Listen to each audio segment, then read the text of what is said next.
Hello, welcome. And it is November the 2nd, 2023. I'm recording from Cambridge, United Kingdom. The question I wanted to explore in this recording is the following. Is the ally the Holy Grail? Is the ally the Holy Grail? So this is obviously quite a deep question. The symbol of the Holy Grail has been incredibly powerful in Christian history. And at a physical, external level, there has been, I could say, thousands of years of quests or seeking for this Holy Grail.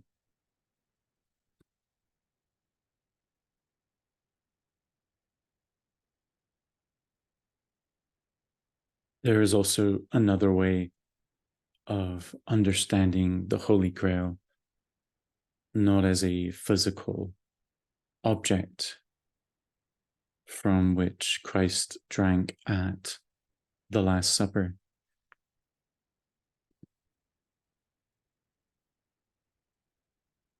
But the Holy Grail being this inner, symbolic,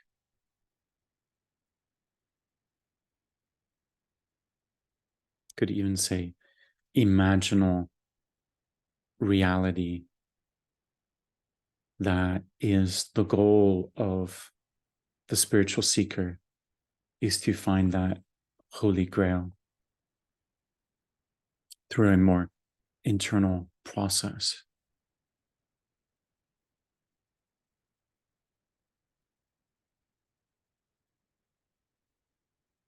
I want to speak to the history of alchemy. And as you may know, alchemy can be understood in two forms.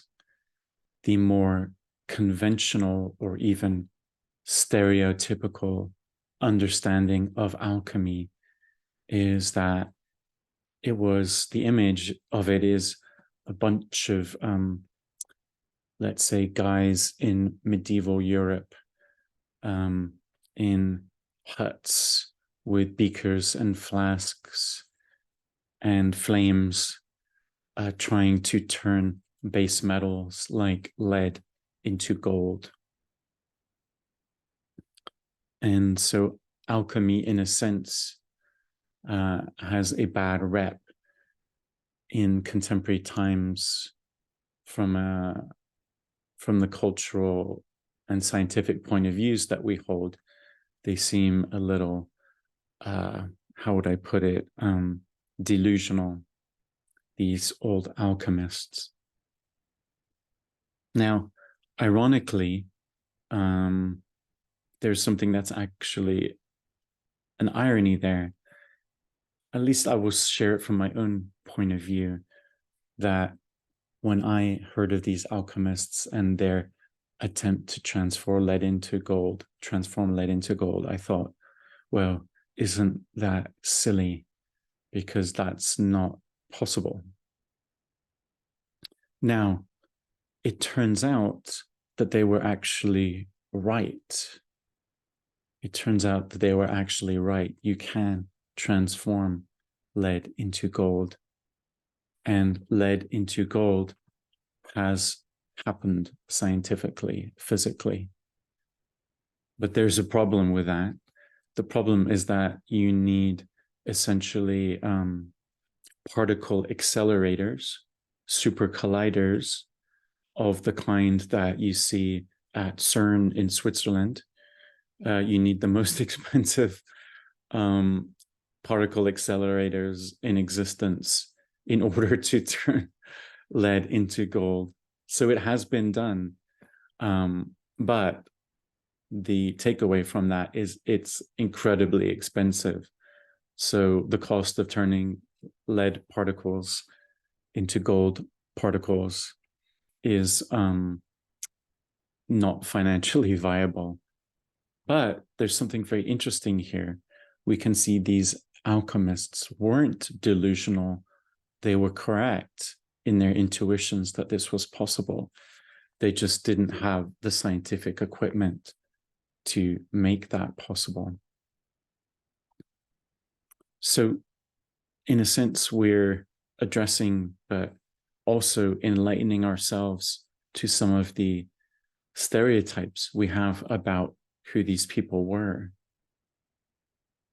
But let's go beyond the stereotypes, because the deeper meaning and the deeper engagements of these alchemists, who I'm sure span the spectrum of sensibilities, perhaps some were more concerned with this physical process, but many of them were more concerned with alchemy as a spiritual process, including even, for example, Ibn Arabi, who I often speak about. He was the Islamic mystic from the 13th century. And while he didn't engage in the physical, chemical, alchemical experiments, he was someone who was very engaged in the alchemical, spiritual point of view. So these spiritual alchemists, who may have been working with materials too, but they saw the material as more of a means by which to explore that spiritual experiment in form. Even Isaac Newton, who is one of the most famous scientists in Western history, and of course responsible for Newtonian theory, he was actually much more interested in alchemy than conventional physical theory, including his theories of gravity. So that's interesting to note too. That had a lot more meaning for him, the study of alchemy, than the study of Newtonian mechanics did.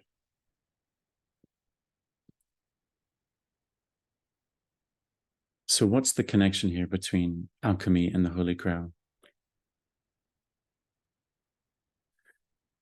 In alchemy and spiritual alchemy,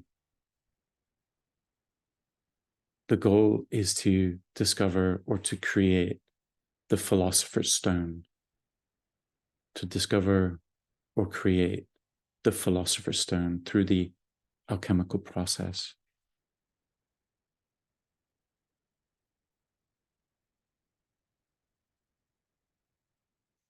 In learning about alchemy through Jeffrey Raff's work, he will very much identify this philosopher's stone with the Holy Grail. The alchemists would see these, would understand this in the same language. They might talk about the philosopher's stone, and they might also see this philosopher's stone as the same thing as this search for the Holy Grail.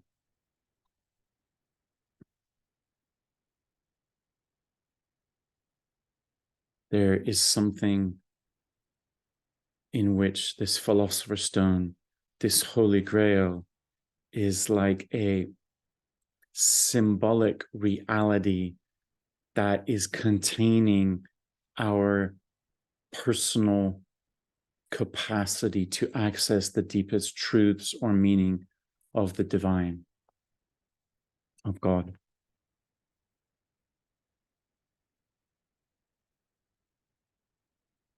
Henry Corbin would describe this philosopher's stone or this Holy Grail as having a reality that even has more reality than the reality we perceive through our sensory perception. So this isn't, when we say imaginal, we don't mean made up or imagined or fantasized. We mean seen through what Corbin and Jung would describe as the active imagination, a way of perceiving a reality that exists in a different perceptual construct than the sense realm. I just happened to be listening to a interview with a scholar who did his doctoral dissertation and published a work around the subtle body, Simon Cox. And in this interview with him, he described from one tradition, the Buddhist Tibetan tradition, an understanding of the chakras,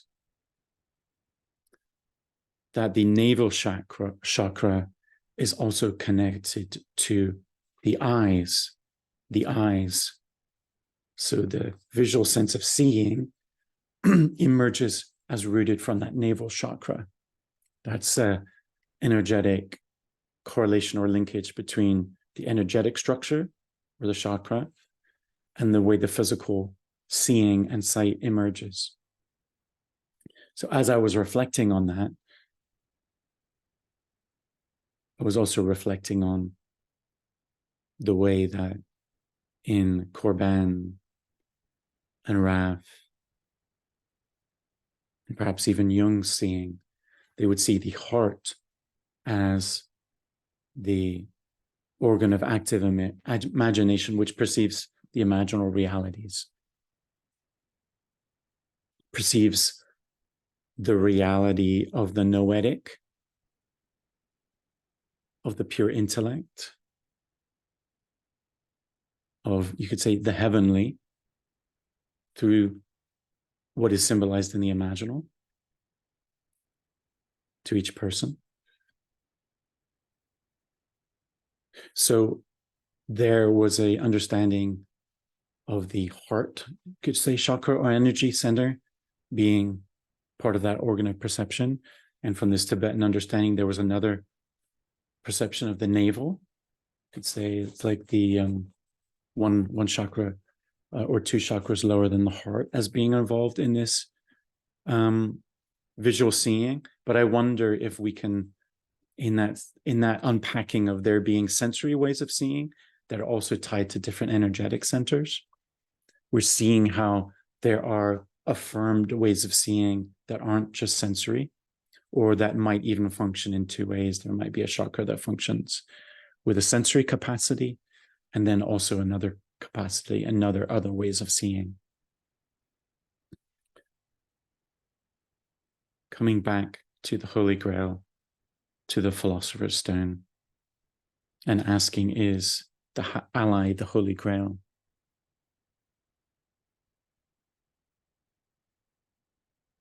So we're acknowledging that there is a shared understanding that the ally, from Raf's perspective, can also be seen as this Philosopher's Stone, the goal of the seeker, like the Holy Grail.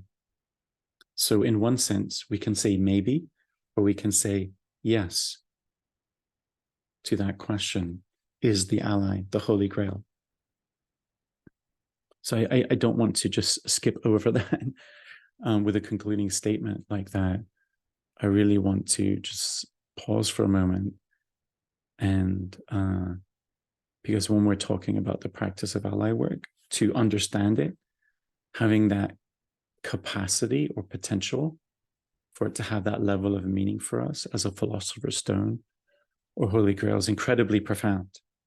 I wouldn't be recording all these videos about ally work if that level of meaning didn't exist for me. It's very, very important and profound to bring it into the context, to bring ally work into the context of the Philosopher's Stone and the Holy Grail.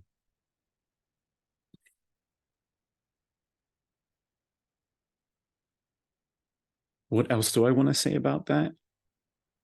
What do I want to say about the ally, about this practice as being understood in that light?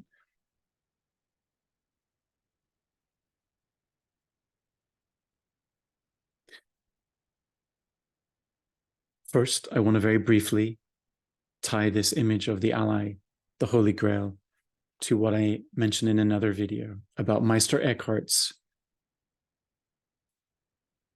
saying that we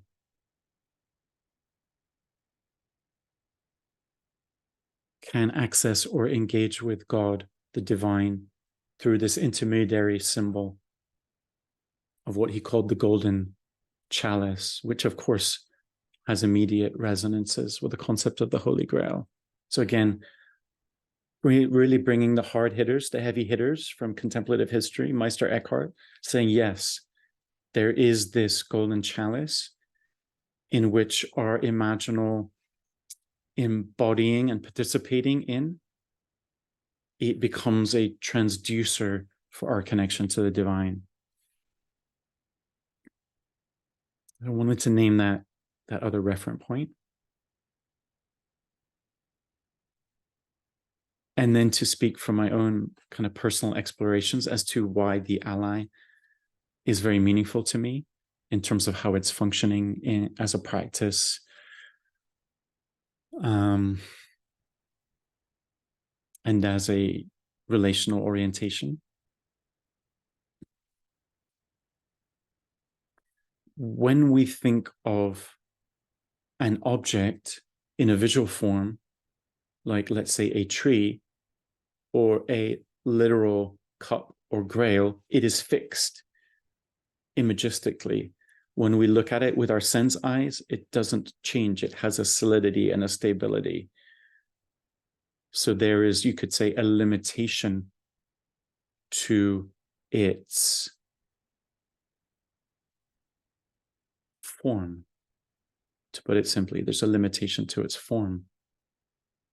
It's not changing and resizing and adapting in relationship to us.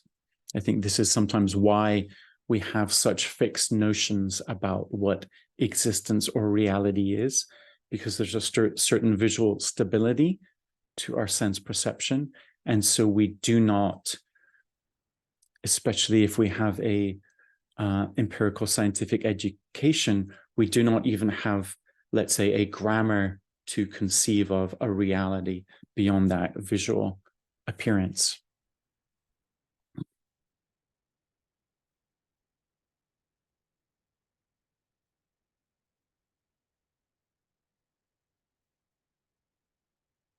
What is the ally in light of this image of the Holy Grail, of the Philosopher's Stone?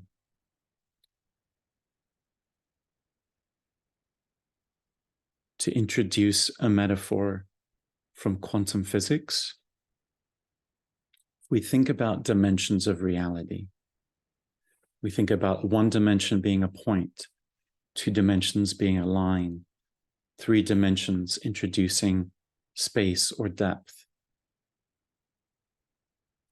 I just spoke about the way we perceive three-dimensional perception. Now I want to name time. So we're bringing in time. Now we have four dimensions of perception, including the sense of moving along a timeline, narrative unfolding in our lives. Think about how radical that shift from three dimensions of space to four dimensions of time is. It's not just a linear move. It is a complete radical shift in experience to go from three dimensions of space to those three dimensions moving through time. Our sense of identity as a human being wouldn't even exist without that narrative dimension of time, right? It's a radical shift. Now I want to go one more with you to move into the dimension I'm going to hold as a hypothesis based on Ibn Arabi's work, and of course many other contemplative studies, that the fifth dimension is the dimension of meaning, okay? So think of it, this movement of time, how radically that shifted our lived experience from just three dimensions, from a comparative point of view in our minds, as an intellectual exploration, to now look at the fifth dimension as being the dimension of meaning. What if beyond or encompassing our experience of being four-dimensional beings, the next layer of reality is the layer of meaning? And of course, isn't meaning what we're all actually seeking in this life? So there's a dimension of reality, of meaning, which isn't some mysterious thing in a way. It's what we are all consciously or unconsciously trying to find. We're trying to find love, belonging, connection, and meaning. We're trying to establish ourselves in this fifth dimension. Okay. Now, to use the metaphor of physics, in physics, there aren't just 5 dimensions. In some of our quantum physics models, there's, let's say, a lot of conversations about 10 dimensions. So I want to suggest, or at least invoke the possibility, what is their dimension? What if there's a dimension even beyond meaning? Okay. Some physicists have even named there might be infinite dimensions. Okay. So why I want to name and bring into dialogue the ally with the concept of the philosopher's stone or the Holy Grail is to say that the ally is not confined to any of these dimensions. It is what gives us the capacity to, through our heart, to have a felt encompassing, a journeying amongst all those dimensions. Do you see that? Do you see why that's so meaningful? It is not limited to a fixed object in the 3-dimension. In a sense, the ally is the very capacity or fluidity to move amongst dimensions and to integrate our exploration, our understanding, our journeying, our embodying of this multidimensional being that we are. Okay. I want to touch on a particular traditional understanding or a mystical understanding of a tradition, which again, coming back to Ibn Arabi in the Fusus al-Hikam, one of his 2 most important works.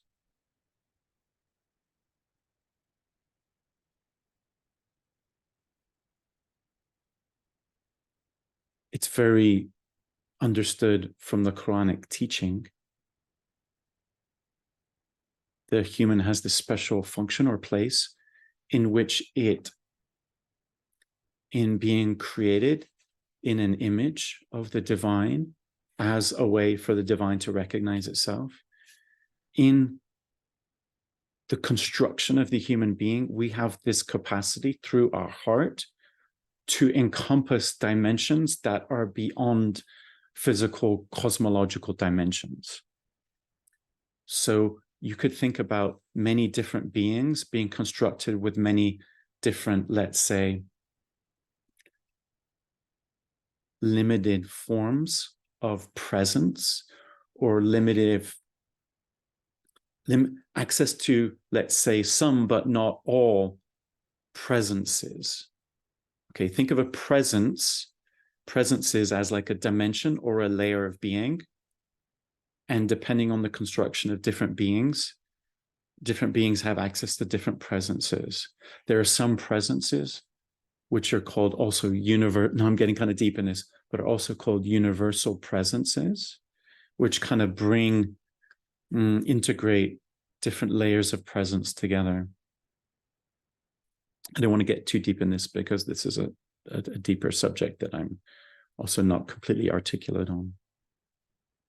But to kind of dial it back, to zoom it back a little to the main point I'm trying to make here is that human beings constructed in an understanding, being in an image of the divine, we are able to bring presences together. We are able to reflect this whole variegated multiplicity of being. We have some special capacity. We may not be conscious of that, but through cultivating the spiritual dimensions of our being, we develop the capacity to be integrative, not just for the sake of integrating, but for the sake of being in service to creation and to be in service to what's right in front of us, all of the planet and the beings, the animals and the insects and the land and the water and the wind and the trees. It's like we are being given this gift so that we can be of service to this gift that we are able to perceive. What we see materially and also the subtle beingness that infuses and pervades all of what we are able to see with our senses. So to be able to see this land, the grass, the trees, the animals, the wind, the water, not just as limited to sense form, but to being the very manifestation of the divine right in front of us, for us to engage with and nurture and support and love and be like a steward of divine in form. Just going to pause here and take a breath as I bring this reflection to a close.